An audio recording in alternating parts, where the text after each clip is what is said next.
through, somehow this is your fault. And action.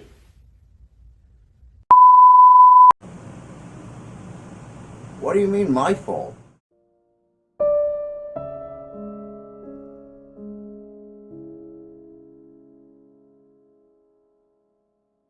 New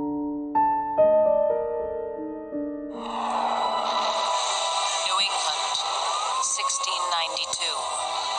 A hostile land. The Puritans, the devil's territory. The devil has been raised among us. I seen the creature suck on another witch's finger. To levy a charge of witchcraft was to take power over another human being. Salem besieged by Satan's witches? Or by madness? A corrupt court. They told me if I confess, I should have my life. A hanging judge. He believed in what the court was doing. What is your verdict? Guilty. A true story of the Salem witch hunt. Forgive us our trespasses as we forgive them that trespass against us.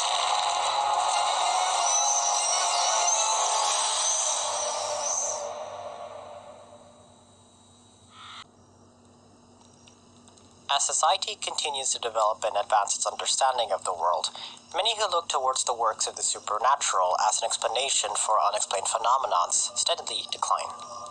History, particularly when religion was the striving force in earlier centuries, has been plagued by events supposed to be caused by supernatural forces. Supernatural phenomena are uncommon as the occurrences within them may have been misperceived, or many who witness as such lack comprehension or reasoning to explain such an event.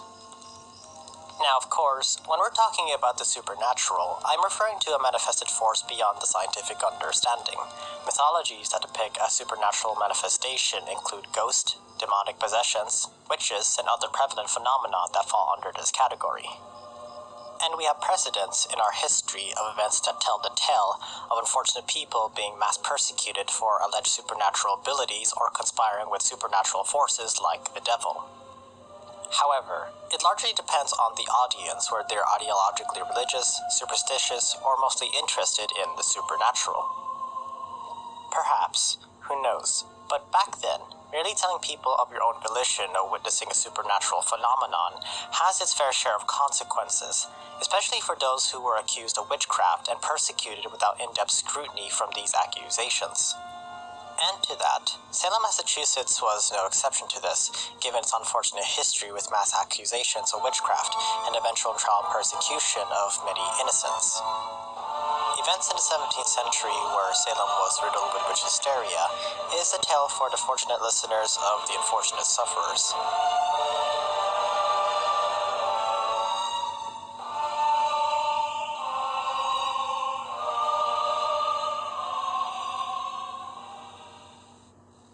Located 65 kilometers outside of Plymouth, the Namkang colony was founded by a group of colonists led by a man named Roger Cunninght from Cape Ann. The territory, as its name suggests, was founded within the native territory of Namkig. Much like other colonies that started in New England, the colony faced many struggles under Cunninght, namely famine, disease, and encounters with the Namkig natives.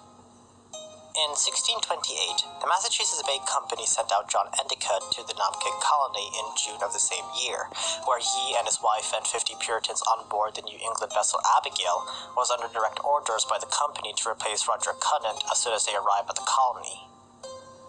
The Abigail would not arrive at the colony until 2 months later on September 6, 1628. Endicott met with Roger Cunninght and informed him of the company's interest in the colony and was given compensation of land for his deeds and leadership. Graciously, Cunninght agreed to the terms and stepped down as the leader of the colony, allowing Cunninght to take over. Namkig's plantation workers and those who arrived from the Abigail cooperated in part to John and Cunningh's diplomacy and reasoning. Due to the peaceful transition of leadership and control from Cunninght to Endicott, the colony was renamed to Salem, the Hebrew word for peace. Salem was then incorporated by the Massachusetts Bay Colony when it was established in 1629 and made John Endicott as the governor of the Salem colony. As New England and her colonies grew throughout the mid to late 1600s, many Puritans migrated from Europe due to many factors stirred back at home, which led to a predominant population of Puritans. Further migration came as a result of the war campaign in the late 1680s by King William III and Queen Mary II, which displaced many refugees within the county of Essex and specifically within the Salem colony. To a lot of Puritans, they believed that every occurrence was a sign of God's mercy or judgment, even going on to believe the occult and supernatural. Many are of the perception that witches allied themselves with the devil to carry out his evil deeds and spread harm such as death and sickness. Throughout the 1680s, as refugees were taken in, Salem's resources were placed on heavy strain, provoking issues for the wealthy and to those who grew dependent on agriculture. Salem residents grew resentment on the wealthy, specifically with Reverend Samuel Parris due to his rigid and greedy nature, who became the community's first ordained minister in 1689. As the Salem colony experienced complications from harsh conditions of winter to a growing community of distrust in 1690, many Puritans blamed these events as the work of the devil and sought desperately for any signs of hope. This would slowly culminate into a hysteria of distrust and fear, and eventual peak would come to their fruition in 1692.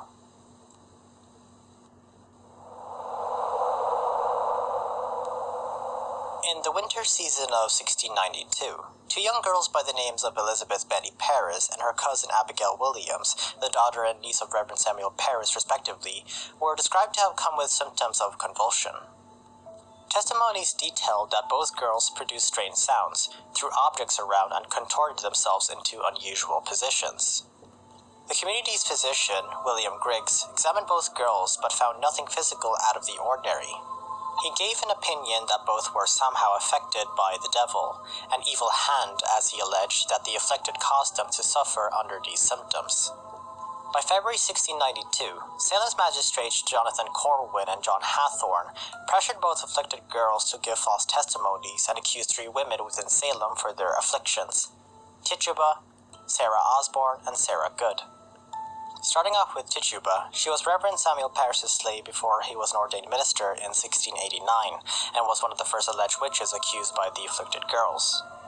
Secondly, Sarah Osborne was a widowed wife fighting for ownership over the land after her husband's passing. She sought to inherit the land for herself from her own two kids, who were the heirs when they reached a certain age. And lastly, unlike Sarah Osborne and Tituba, Sarah Good was considered by Salem residents as appalling within the community. She was a homeless beggar who had been in 2 divorces and was described as a filthy, bad-tempered, and strangely detached from the rest of the village. Her reputation as a homeless beggar made her an unsavory person within the Salem community. While it is arguable to ascertain the exact reasons why these three women specifically were accused of witchcraft, here's what I've been able to learn based on the evidence I've been able to gather. Sarah Good was accused of her rejection of puritanical expectations of self-control and discipline when she chose to torment and scorn children instead of leading them towards the path of salvation. Sarah Osborne was believed to have her own self-interest in mind when she rarely attended churches, but was accused mainly of her attempts to inherit her husband's land from her own children, which many found to be distasteful. But it was most likely that the powerful Putnam family, who went against Osborne's attempt to inherit the land, may have had her accused. And as for Tituba, she was a slave of different ethnicity and was quickly a target for accusations. She was accused of attracting young girls like Abigail and Betty with enchanting stories of sexual encounters with demons, swaying men's minds, and fortune-telling, which stimulated the young girls' imaginations. While Tituba had denied her involvement in causing the afflictions or any witchcraft, she oddly revised her statement and confessed to having worked with the devil. It was most likely that she was coerced into changing her statement by Reverend Samuel Parris. All three women were brought before a magistrate and interrogated for several days, starting on March 1st, 1692. Both Sarah Osborne and Good maintained their innocence, but Tituba confessed to committing witchcraft, citing that the devil came to me and bid me serve him. She also accused the other two defendants as accomplices of witchcraft to save herself from hanging by the magistrate court. After their conviction, the trial's reception caused a ripple effect throughout Salem, creating a paranoia environment that fueled the hysteria within the community. In this atmosphere, tensions were high amongst the average Salem resident and watched those who could potentially be a witch.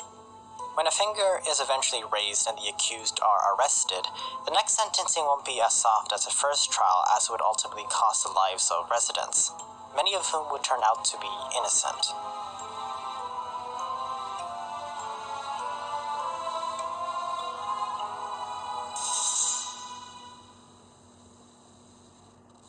After some point in mid-late March of 1692, the witch hysteria spurred additional accusations.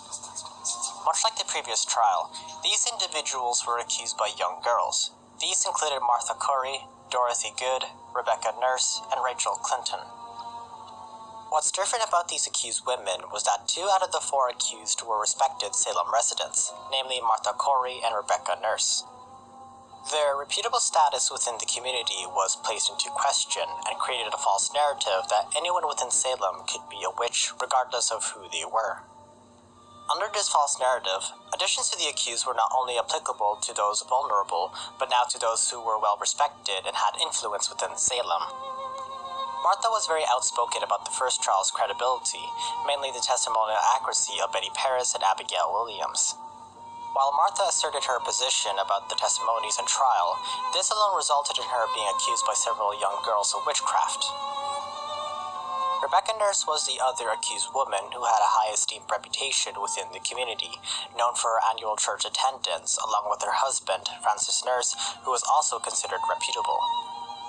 She was accused of witchcraft after a complaint made by Edward and John Putnam, the same powerful Putnam family that made similar accusations on Sarah Osborne months prior. However, unlike those who were accused, Salem residents actually petitioned to testify Rebecca's innocence. While the jury initially concluded a non-guilty verdict against her, they were told to reconsider their judgment, resulting in the verdict being changed to guilty. A second attempt to petition Rebecca's innocence was made so by Governor Phipps, who had pardoned her for alleged accusations. However, like the verdict being changed earlier, Phipps had reversed his order after several men from Salem persuaded him to do so. After being found guilty by the court for witchcraft during Sarah Good's incarceration, she gave birth to her daughter, Dorothy Good. Like her mother, Sarah Good, Dorothy was accused of practicing witchcraft in a complaint filed by the Putnam family. She was arrested only 3 days after her mother was placed on trial for witchcraft, and unfortunately for Sarah Good, she falsely confessed to witchcraft after breaking down crying, which sadly incriminated her own mother. As insurmountable cases of witchcraft rampant within Salem and eventually outside across New England, Governor William Phipps established a special court of oyer and terminer on May 27, 1692. The court's purpose was to investigate witchcraft allegations within the regions of Suffolk, Essex, and Middlesex counties. One noticeable case of witchcraft outside of Salem was Rachel Clinton, who was the only person to be accused outside of the Salem community. Several people testified against Rachel, including a girl named Mary Fuller, who proclaimed that she had caused the death of a neighbor by simply passing her. With all the accused listed, albeit some are not named here due to their charges acquitted, there was the question among lawmakers of whether the charges against an alleged witch could be upheld or sufficient enough for punishment. As cases of witchcraft continued, the majority of those found guilty are sentenced with less severe punishments such as imprisonment. However, by June 8, 1692, lawmakers within Massachusetts passed a decree that would permit those found guilty of witchcraft by a court to be sentenced to death by hanging. The passage of this law would have significant consequences for the witch hysteria, setting a dark chapter in New England and Salem's history. 2 days after this law had passed, Bridget Bishop was sentenced to death after being convicted. Her death was considered to be the first hanging in the witch trials and took place somewhere in Salem that would later be renamed as Gallows Hill. Following her death, the hysteria escalated as many more were hanged, and those who believed their innocence signed a petition on behalf of the accused. Death sentences for the accused almost became standard for any verdict for a witch accusation, thus resulting in 19 hangings being carried out between July and September of 1692. It's important to note that this did not include Giles Corey's death, Martha Corey's husband, who was crushed to death after he refused to plead. Shortly after his death, his wife was hanged 3 days later on September 22, 1692. As an era comes and goes, it makes one assume that once a flame ignites and expands, it slowly extinguishes itself out. As mentioned earlier, the hysteria has caused many to question those around them, regardless of their background and status. This affected not only the average middle-class Puritans, but to those who were wealthy and influential. When the accused are placed in a courtroom, proof of witchcraft would often be omitted or subjected through a series of tests using spectral evidence. Spectral evidence has been widely used as a critical piece of evidence, although considered controversial, in most trials as a form of verification that the accused has aligned themselves with the devil or possesses supernatural abilities. On June 15th, Cotton Mather wrote a letter to the Oyer and Terminal courts that spectral evidence should not be taken in as evidence and urged that proceedings be speedy. Now, you may think his letter was simply ignored by the Oyer and Terminal courts, but what actually happened was that they've taken the letter into consideration. And when I say consideration, they simply ignored the spectral evidence to be admissible and followed that trials should be speedy. Nice. Further attempts were made by Increase Mather, the father of Cotton Mather, on October 3rd, who denounced the use of spectral evidence within witch trials. In one of his publications concerning spectral evidence, The Cases of Conscience, Increase argued that it were better that 10 suspected witches should escape than that one innocent person should be condemned. In other words, those who were condemned as a witch should be treated as an innocent woman should be treated as a witch. While it is true that Increase's argument was a factor in the suspension and halt of further arrest in the witch trials, and the totally nonpartisan connections with the court judges who Increase was friends with, there was another prominent reason for this occurrence. Weeks after the arrests were halted on October 29th, Governor Phips suspended the witch trials indefinitely, releasing those who were accused and dissolving the court entirely after his wife was accused as a witch.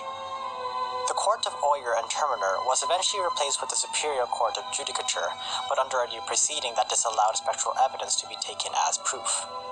Under these new proceedings, only 3 out of the 56 accused were condemned as a result. While it may seem to many that the nightmare may have ended, Salem's witch trials have continued to be a dark chapter for the community. It has unfortunately shown us the dangers and the consequences of false accusations and convictions against those who proclaimed innocence. 19 lives in total were lost during the hysteria, with many assumed to have been executed in Gallows Hill. 200 people were accused of practicing the devil's magic, and many more unfortunate deaths occurred while in jail within the span of 1692. As of writing this script, it's been 323 years since Salem Witch Trials, and while we're in a society where a dark chapter like this cannot be repeated in the present, we are still living in a world where false convictions are an unfortunate occurrence in our modern-day history. Whatever the case may be, a false claim of witch accusation or merely observing a person with supernatural abilities, scrutiny is the utmost importance of discovering the truth. But if the truth becomes clouded by the accused's personal bias, then what are we to say that we are merely carrying nothing more than the devil's work?